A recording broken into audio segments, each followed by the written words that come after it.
To be Indian Muslim. हम सबको फख्र होना चाहिए कि हम इंडिया के मुसलमान हैं, लेकिन इंडिया में हम रह रहे हैं। इसको मैं दरख्वास्त करूंगा आप लोग रिकॉर्ड करें, बहुत अहम बात है, इससे आप लोगों को नुकसान नहीं होगा, मुझे नुकसान हो सकता है। अगर इसको वायरल करें तो मुझे ज़ाती तौर पर नुकसान हो सकता है।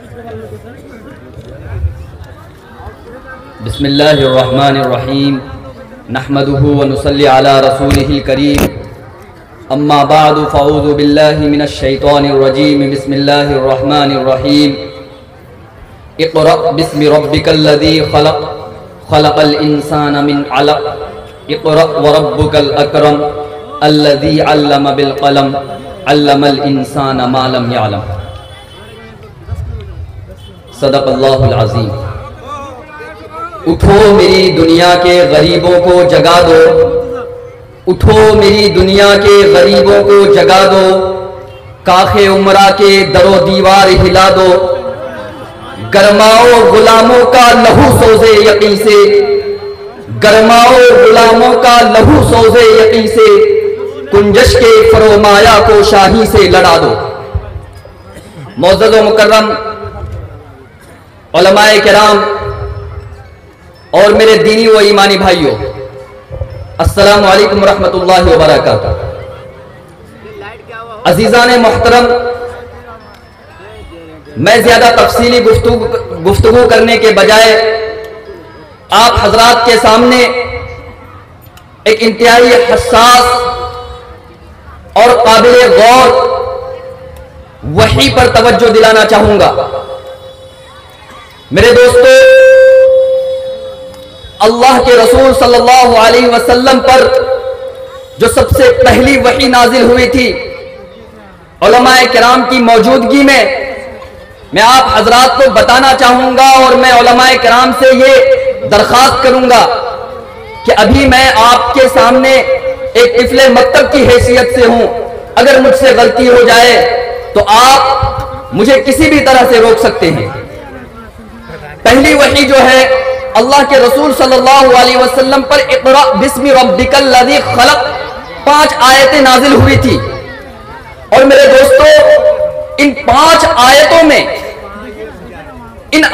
बल्कि कुरान मजीद की जो सबसे पहली आयत है और जो सबसे पहला लफ्ज है, जो सबसे पहला वर्ड है, वो हमें तालीम पर फोकस करने के लिए कहता है। हमारी तमाम तर तवज्जुहात तालीम पर होनी चाहिए। अगर किसी की नशो नुमा की शुरुआत होनी चाहिए तो वो तालीम से होनी चाहिए। ये कुरान मजीद की हिदायत है, अल्लाह तबारक व तआला की तरफ से नबी करीम सल्लल्लाहु अलैहि वसल्लम की परवरिश और तरबियत है। क्या ये तरबियत सिर्फ नबी पर महदूद होकर रह जाती है या उनकी उम्मत पर भी अप्लाई होती है? बिलाशुबा क़यामत तक आने वाले तमाम मुसलमानों पर कुरान मजीद का एक एक हर्फ, एक एक लेटर उन पर अप्लाई होता है। वो अलग बात है कि हम मुसलमान होने के बावजूद अपने ऊपर इंप्लीमेंट नहीं करते हैं। हमने फकत लिबास को, हमने फकत जगहों को, हमने फकत दरो दीवार को इस्लाम समझ रखा है। नहीं मेरे दोस्तों, इस्लाम हर शोबे में, आप दुनिया के किसी भी शोबे में हैं, तालीम का कोई भी हिस्सा हासिल कर रहे हैं, हाँ वहां शर्त है। अल्लाह ने यह नहीं फरमाया कि आप सिर्फ और सिर्फ तबलीग की तालीम हासिल कर ले, नहीं, बल्कि जो भी तालीम हासिल करे बिस्मि रब्बिकल्लज़ी खलक़, अपने रब के नाम से उस तालीम को हासिल करे। ये पहली वही थी जिसका मैंने एक खुलासा, चूंकि मेरे पास वक्त नहीं है वरना इस पर एक तफसीली गुफ्तगू हो सकती है, लंबी चौड़ी बात हो सकती है। दूसरी वही, या अय्युहल मुद्दस्सिर कुम फअंज़िर व रब्बक फकब्बिर। इस वही के बारे में उलमाए किराम का इत्तिफाक है कि नबी करीम सल्लल्लाहु अलैहि वसल्लम, बल्कि इसका पसे पर्दा यही है कि नबी करीम सल्लल्लाहु अलैहि वसल्लम एक मर्तबा कंबल ओढ़कर लेटे हुए थे, सोए हुए थे। ये आयत नाजिल हुई इस मौके पर कि ऐ कंबल ओढ़ने वाले उठ जाइए, खड़े हो जाइए और अपनी कौम को डराना शुरू कीजिए। मतलब समझ रहे हैं आप, आराम आपके लिए नहीं है, अब आराम का वक्त खत्म हो गया। आप 40 साल के बाद जब से नबी करीम सल्लल्लाहु अलैहि वसल्लम पर नबूवत नाजिल हुई है, आप देखिए मरते दम तक कभी नबी करीम सल्लल्लाहु अलैहि वसल्लम ने आराम किया हो, सुख का चैन लिया हो? नहीं नहीं नहीं नहीं नहीं। नबी करीम सल्लल्लाहु अलैहि वसल्लम पर कश मेहनत पर लग गए। जबरदस्त मेहनत की एक शुरुआत हुई, एक मुहिम जोई हुई, आराम हराम हो गया। रात में 3 बजे, उस वक्त तो घड़ी नहीं था, लेकिन एक अंदाजे के मुताबिक आखिरी पहर में मीटिंग हो रही है, बीच रात जो मिड नाइट है उसमें मीटिंग हो रही है, यानी रात के आधे हिस्से में मीटिंग हो रही है। किस चीज को लेकर? मेहनत को लेकर। कैसे इस्लाम को फैलाया जाए, कैसे इस्लाम को बुलंदी पर पहुंचाया जाए, कैसे इस्लामी तहजीब और तमद्दुन को अप्लाई किया जाए, कैसे लोगों के अखलाक अच्छे हो जाएं, कैसे लोगों के किरदार अच्छे हो जाएं। इस पर मीटिंग रात में हो रही है, जो सोने का वक्त है। कौन है जो रात में इस तरह की मीटिंग दूसरों के लिए कर रहा होता है? यह नबी करीम सल्लल्लाहु अलैहि वसल्लम पर दूसरी वही नाजिल हुई थी और आप सल्लल्लाहु अलैहि वसल्लम का एक्शन ऐसा था।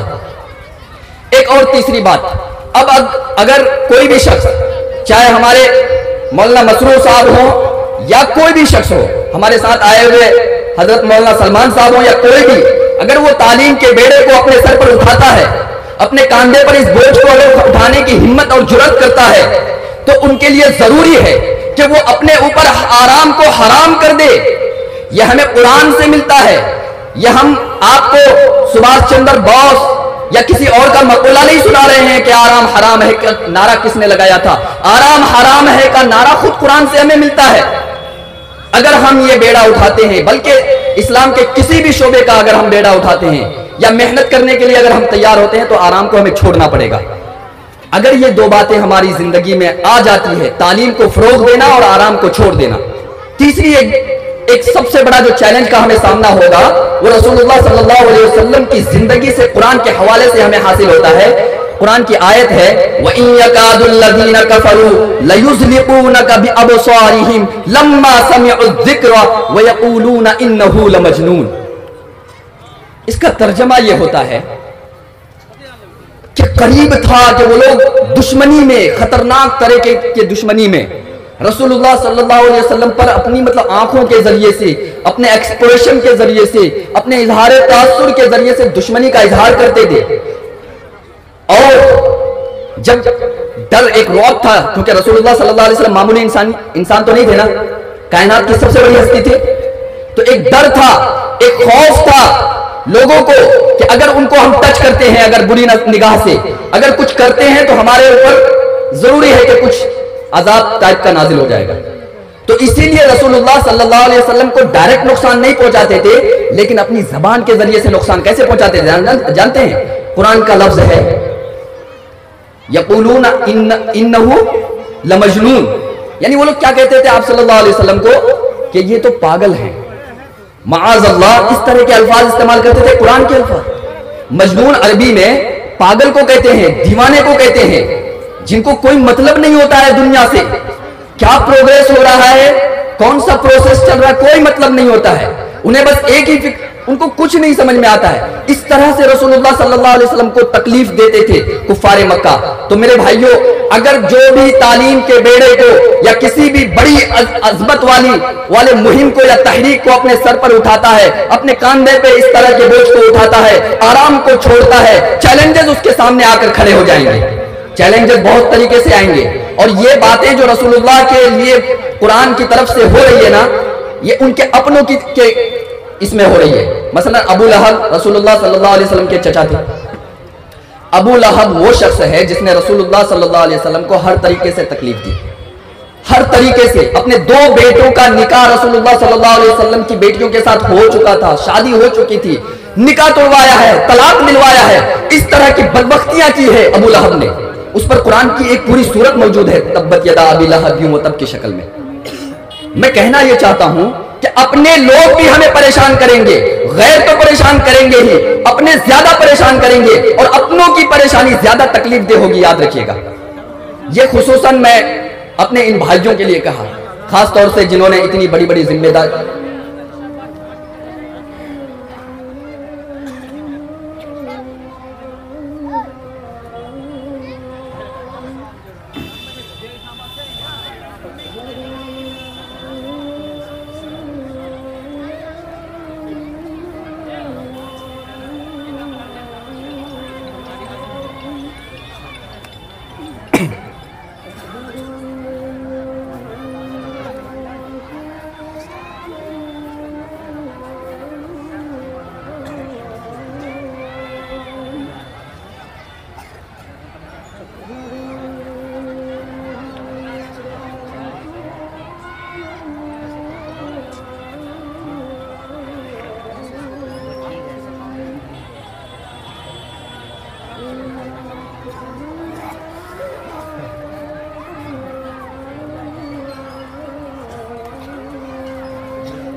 आखिरी बात है, ये 3 वही जिक्र करके मैं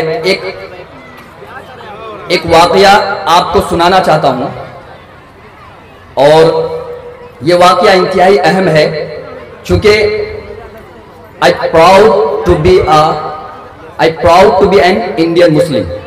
हम इंडियन मुसलमान हैं, मुझे प्राउड है, फख्र है, and we should have to be proud to be Indian Muslim. हम सबको फख्र होना चाहिए कि हम इंडिया के मुसलमान हैं। लेकिन इंडिया में हम रह रहे हैं, इसको मैं दरखास्त करूंगा आप लोग रिकॉर्ड करें, बहुत अहम बात है, इससे आप लोगों को नुकसान नहीं होगा, मुझे नुकसान हो सकता है। अगर इसको वायरल करें तो मुझे जाती तौर पर नुकसान हो सकता है, यहां पे किसी को नुकसान नहीं होगा। ये एक ऐसी बात है कि हम इंडियन मुसलमान हैं, हमें पता नहीं है इंडिया में रहने के क्या फंडामेंटल हमारे राइट्स हैं। हम बहुत चीजों से नावाकिफ हैं, हमें यहाँ का लॉ नहीं पता है, हमने शरिया पढ़ लिया, लेकिन इंडियन मुस्लिम की हैसियत से हम कहीं अपने आप को रिप्रेजेंट नहीं कर सकते हैं। ये एक अलमिया है, इस पर मैं एक वाकया सुनाना चाहूंगा। हमारे एक बहुत ही अजीजम बड़े खैर खां हैं, इंजीनियर हैं रेलवे में, उनके ऑफिस में एक शख्स आया। विश्वकर्मा पूजा जानते हैं आप लोग? विश्वकर्मा एक पूजा होता है हिंदुओं का, हमारे पड़ोसियों का, हमारे एक तरह से वतनी भाई भी हैं वो। उनके यहाँ एक पूजा होता है विश्वकर्मा पूजा। इस पूजे की शुरुआत हुई थी हावड़ा ब्रिज के बनने के वक्त। जब हावड़ा ब्रिज बना था ना, उस वक्त से इस पूजा की शुरुआत, उससे पहले इसका कोई वजूद नहीं है। उसकी एक लंबी कहानी है, उसको नहीं बयान करूंगा। विश्वकर्मा पूजा के मौके पर एक शख्स आया उनके पास चंदा लेने के लिए, हमारे उस शख्स के पास जिनकी मैं बात कह रहा हूं। यानी देखिए मुसलमान कैसा होना चाहिए, मैं ये कहना चाह रहा हूं, इंडियन मुसलमान को कैसा होना चाहिए। उनके पास चंदा लेने आया विश्वकर्मा पूजा के लिए। मुझे एक जवाब दीजिए, उमूमी तौर पर हम उस वक्त क्या करते अगर हम वहां होते, कोई मेरे पास विश्वकर्मा पूजा का पैसा लेने के लिए आता? यकीनन हम सख्ते में पड़ जाते, हम तजब्जुब में पड़ जाते कि हम दें कि ना दें, क्यों दें, या दे ही देते हैं, उसका दिल रख लेते हैं, नाराज हो जाएगा ना, अपना ही तो भाई है, एक साथ उठना बैठना होता है ना। जाहिर सी बात है मैक्सिमम लोग इस तजब्जुब में पढ़ते हैं, उलमा पढ़ जाते हैं। आम आदमी की बात नहीं कर रहा हूं, उलमा। लेकिन वो शख्स आलिम नहीं है, वो इंजीनियर है। क्या जवाब दिया कि भाई हम तो मुसलमान हैं। उसका जवाब था, जो चंदा लेने आया था, उसने कहा कि सारे मुसलमान भाई तो दे रहे हैं, तो मुसलमान हैं तो क्या हो गया, सबसे ले रहे हैं, सब दे रहे हैं, क्रिश्चियन दे रहे हैं, मुसलमान दे रहे हैं। उन्होंने कहा नहीं, हम नहीं दे सकते हैं। वो लोग जो दे रहे हैं ना, उनको पता नहीं होगा कि इस्लाम में पूजा के लिए देना हराम है, क्योंकि हम एक रब को मानते हैं, एक खुदा को मानते हैं, एक भगवान को, एक ईश्वर को मानते हैं। और अगर हमने किसी और भगवान के लिए दे दिया तो हमारा रब नाराज हो जाएगा। आप मुझे बताइए, मैं जिस सेक्टर में काम करता हूं, रेलवे में काम करता हूं, अगर मैं यहां काम करते करते अगर मैंने यहां किसी और से सेटलमेंट कर लिया कि मैं वहां भी काम करूंगा, तो ये मेरा मालिक नाराज नहीं होगा? बोला ऑब्वियसली होगा। इंसान जब नाराज हो सकता है तो खुदा क्यों नहीं नाराज होगा? होगा या नहीं होगा? इस तरह से उन्होंने कायल किया और काफी देर तक बहसो मुबाहिसा हुआ और अपनी बात इन्होंने ज्यादा सुनाई, उसकी बात उसको कहने का मौका मिला ही नहीं। विश्वकर्मा पूजा के लिए 1 टका नहीं दिया, उनको वापस भेजा। कुछ वक्त बाद जब पूजा खत्म हो गया तो उन्होंने इससे फोन में बात की और कहा कि साहब मैं है ना अरबी सीखना चाहता हूं। एक हिंदू, एक गैर मुस्लिम भाई हमसे ये कह रहा है कि मैं अरबी सीखना चाहता हूं। भाई क्यों अरबी सीखना चाहते हो? आपने वो बताया था ना कुरान की बातें, ऐसी ऐसी बातें, वो सब मैं खुद से एनालाइज करना चाहता हूं, मैं खुद से पढ़ना चाहता हूं, चूंकि वो पढ़ा लिखा था। तो मेरे दोस्तों कहना ये चाह रहा हूं कि हमारा नजरिया, हमारा अकीदा, हमारे थॉट्स ऐसे हों कि हम मुतजलजल ना हो, हम गैर मुतजलजल तौर पर अपने इरादे को, अपनी बातों को पुरअज़्म होकर रख सकें। हमारे अंदर ये रसूख, ये नजरियात पैदा होना चाहिए। ये इंडियन मुस्लिम होने की हैसियत से हमें मालूम होना चाहिए कि कहां क्या करना है हमें। अगर साबका पड़ा भाइयों से उनको क्या करना है, मदद। वहीं पे उसका एक्सीडेंट हो गया तो इन्होंने मदद किया।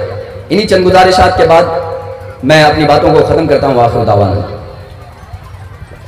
अब मैं इसके बाद बहुत बहुत शुक्रिया दोस्तों, आपने फुल वॉच पूरा वीडियोस देखा और वीडियोस आपको पसंद आया होगा। पसंद आ जाए तो अपने दोस्तों में ज़रूर शेयर करें और लाइक करें, सब्सक्राइब करें और मेरी हौसला अफजाई फरमाएं। शुक्रिया, जज़ाकल्लाह। अल्लाह तबारक व तआला आपको दोनों जहान में कामयाबी अदा फरमाए, शाद व आबाद रखे। फिर मिलते हैं नेक्स्ट वीडियोस में और एक अच्छी और शानदार वीडियोस आपके लिए लेकर हाजिर होऊंगा। तो इजाज़त दीजिए, फिर मिलते हैं दूसरी वीडियोस में। अस्सलामु अलैकुम व रहमतुल्लाहि व बरकातुहू।